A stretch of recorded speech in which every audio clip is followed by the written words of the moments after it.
Hey guys, what's up and welcome back to 501st. Today I'm going to be reviewing the whole Italian tech tree excluding the Rinoceronte because I did a review on him 3 days ago, I believe. But before we hop into this video, I just want to say that if you have anything that would improve my content that you think I should do, please leave a comment in the description below and I will take it into account and try to improve my commentary and content bit by bit. So let's just go ahead and jump in. And for this whole video, I'm going to be using the wonderful TanksGG website. If you need to use it for any type of stat or anything, it'll come through for you. It has big comparisons. It has the public test and everything. I highly suggest this website to you. So first I'm going to be doing the tier 7, then I have a bunch of others. I'm going to be doing a comparison of each one with some similar tanks, and then I'm going to do a armor layout for it. So actually I'm going to take out the 45 TP because I feel like that doesn't really stack up as much as it should if I have it in a comparison. So what I have in the comparison right here is I have the Caro P.88, the AMX M445, which is the tier 7 French heavy tank, and the P43 Tur, which is the tier 7 Italian medium tank. So these split both off of the P43 BIS. So right away you see that the Caro P88 it has that very low DPM, not much lower than the other two, but its DPM isn't all that great. 202 pen, which is better than most heavy tanks at tier 7. It's tied with like the Germans and the Americans. The French one does have the best penetration in the game though, for tier 7 heavies. So this penetration is definitely enough to get the job done. Much better than the awful 165 on the P43 Tur. The damage is 240 on all the tanks, and for a tier 7 heavy, it's lower than all the high alpha guns on the Soviet tanks and the Japanese tanks, but it's definitely pretty average for the Americans and the German tanks.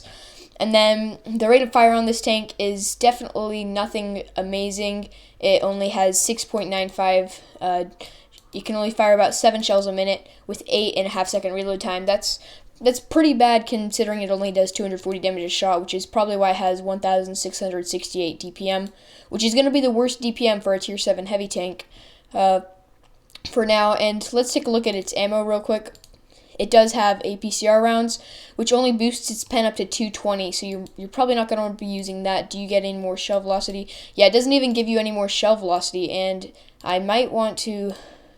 it gives you 50 more shell velocity, but I'm also going to mention this tank has 1,050 shell velocity on a tier 7 heavy tank, so that's very, very great. That'll let you zip in those shells like you were in a medium tank tier 8 or so.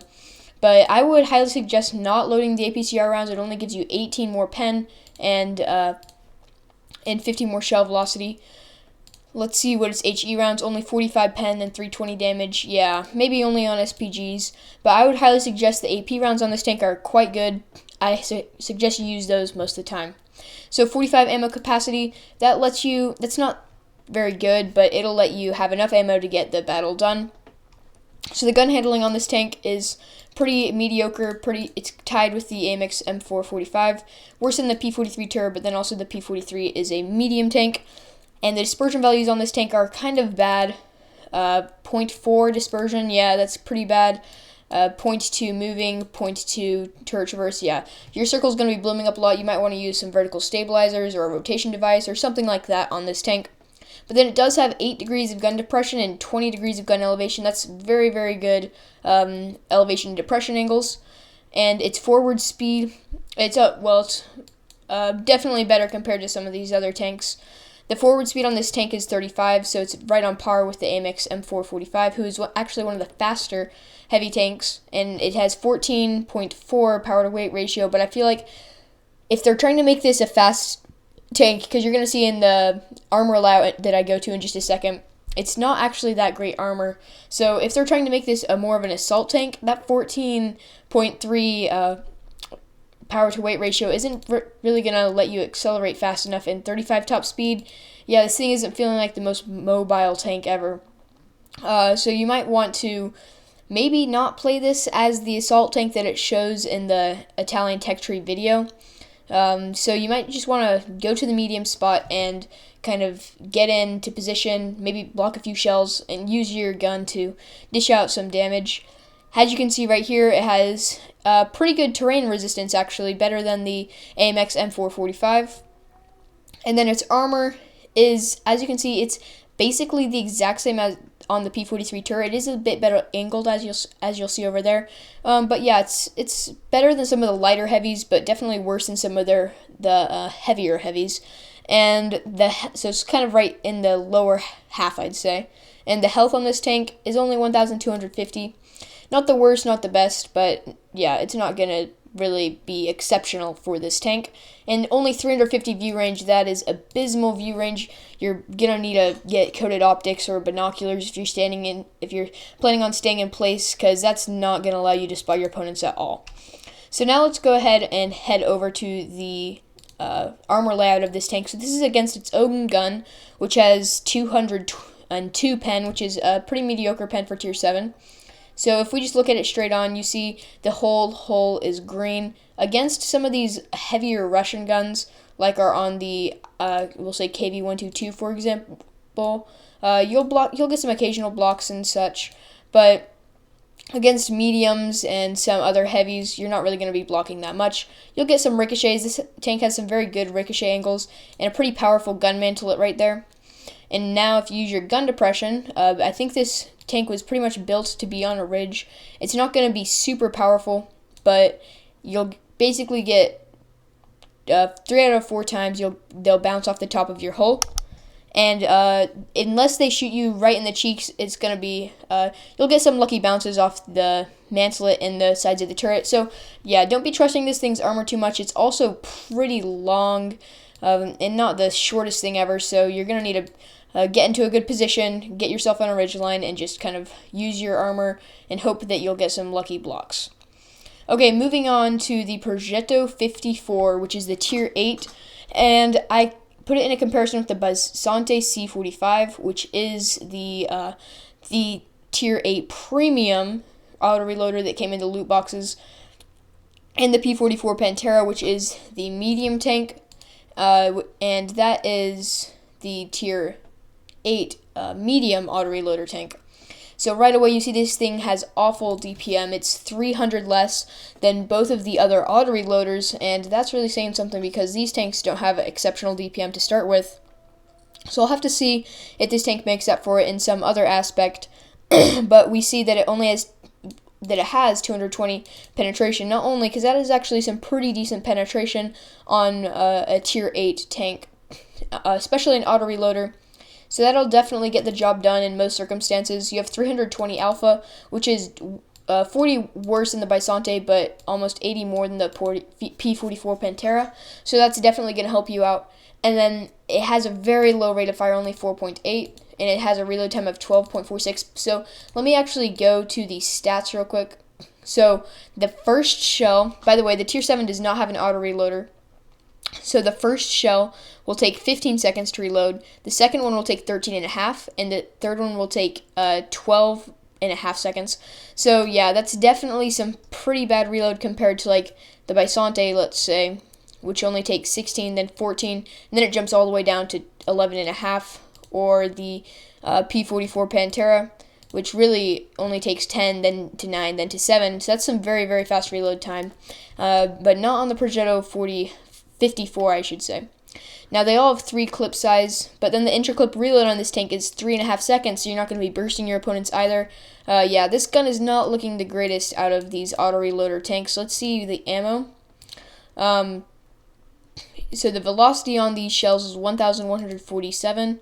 The velocity goes up to about 200 if you're using the APCR, and you get 22 more pen. It's not the greatest. It does have 105 pen on its HE rounds, and remember, this is just a tier 8, and it does 420 damage, so you might want to be loading those against some mediums or some lights or some SPGs, because that is some very meaty HE pen right there. So yeah, the gun, definitely worse than some of the other tanks, but let's go ahead and move on. So the aim time on this tank is actually 0.2 better than on the Bassante. I'm not sure if we can really count the Pantera because the Pantera does have 2-second aim time because it's a medium tank. But also the Bisonte has really awful gun handling, so it's good to just have that extra comparison right there. So the dispersion on this tank is better than the Bisonte, but 0.04 worse than the P44. And the dispersion values are right in the middle, so this is kind of all the same throughout the gun handling. This is in first, then this, then this. So it's going to be very similar throughout the whole thing.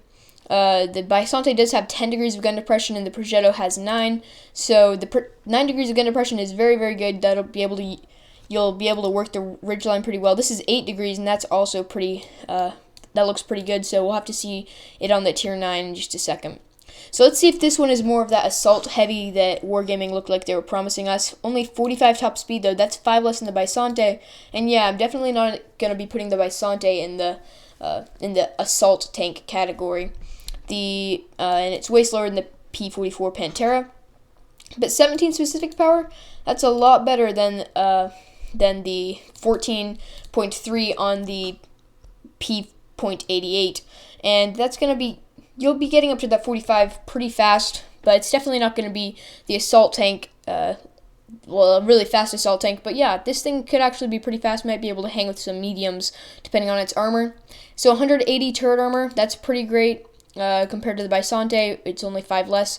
And the Bisonte does have pretty good frontal turret armor. And 100 frontal hull armor, that's 35 less than the Bisonte, so you might not be able to do that much with it. But then 1,450 HP, that's actually really low HP.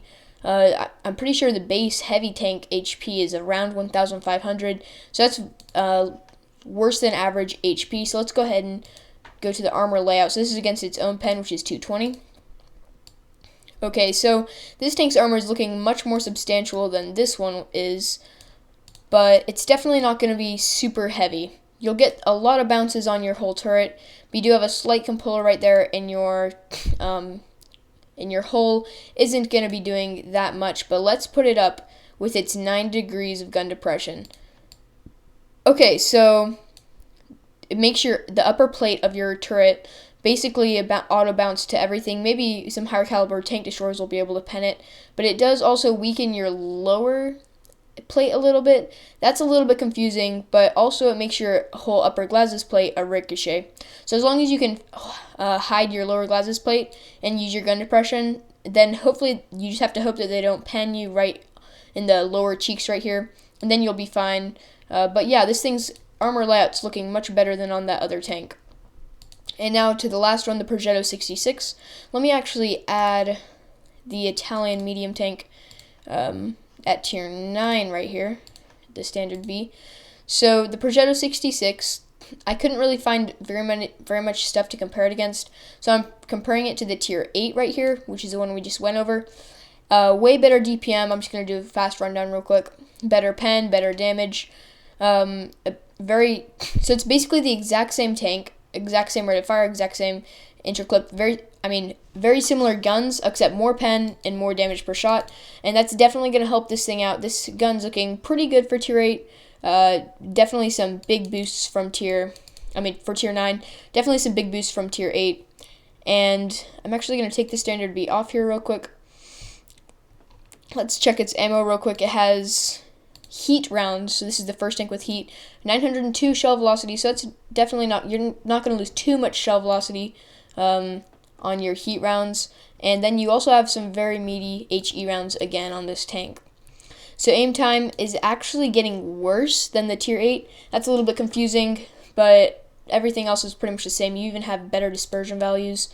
Now, is it going to speed up? Oof, no. Same top speed and stuff, but then you lose 4 power to weight ratio. This armor better make up for it, because this tank is not looking as good as the tier 8 speed and aim time wise, because that is a very painful negative on the tier 9. So you're going down 4 specific power, so that's going to make you jump down to this slow speed of the tier 7. And the turret armor goes up 15, and the hull armor goes up 30. Yeah, we'll have to see this thing in the layout. Okay, so this is against its own pen, which is 242, which is good enough for me. yeah, this is actually looking like some pretty decent armor if you use your gun depression. You can get an auto ricochet off the top because some tanks have like a little top part that you can pen easily with a pretty high caliber gun. So yeah, some higher caliber guns will be able to go through the top part of your turret, but you shouldn't need to worry about that. Except for maybe some tank destroyers. Your cheeks, they'll have about a 40% chance of going through, but then your outer cheeks are just going to bounce every time. About 50% pen all around the hull. And then let's see, using your 9 degrees of gun depression. Oh yeah, this thing is looking like a Ridgeline Warrior. You're going to get basically bounces every time they shoot you. So what you need to do in this tier 9 is put yourself on a ridgeline just like this, and then aim at them, just unload on them, maybe pop back for a little bit, or just fire one shell at a time, and then they can really not pen you anywhere if you can hide that lower glacis plate. So this is actually going to be, compared to the Rhinoceronte, probably the best Ridgeline Warrior of all these all of these auto-reloading heavy tanks. So I would actually consider keeping this tank and playing it maybe even more often than the Rhinoceronte. I played the Rhinoceronte on the public test server, and my breakdown for that is, I have a video on it, and just for a quick breakdown, I would say Wargaming didn't make it OP, which is very good, and it has its weaknesses, but it's also very fun it's a very fun tank to play. But yeah, I would definitely, this tier 9 is looking pretty good with this armor layout if you can get it on a ridgeline. It's definitely not the fastest thing ever. But yeah, if you like this video, please consider subscribing. Leave a comment if you have anything that I could do better in my videos, or if you have a replay or you'd like to join our clan. I have my email in the description below, and you can email me there and I'll get back to you as soon as possible. And thanks for watching. We'll see you next time.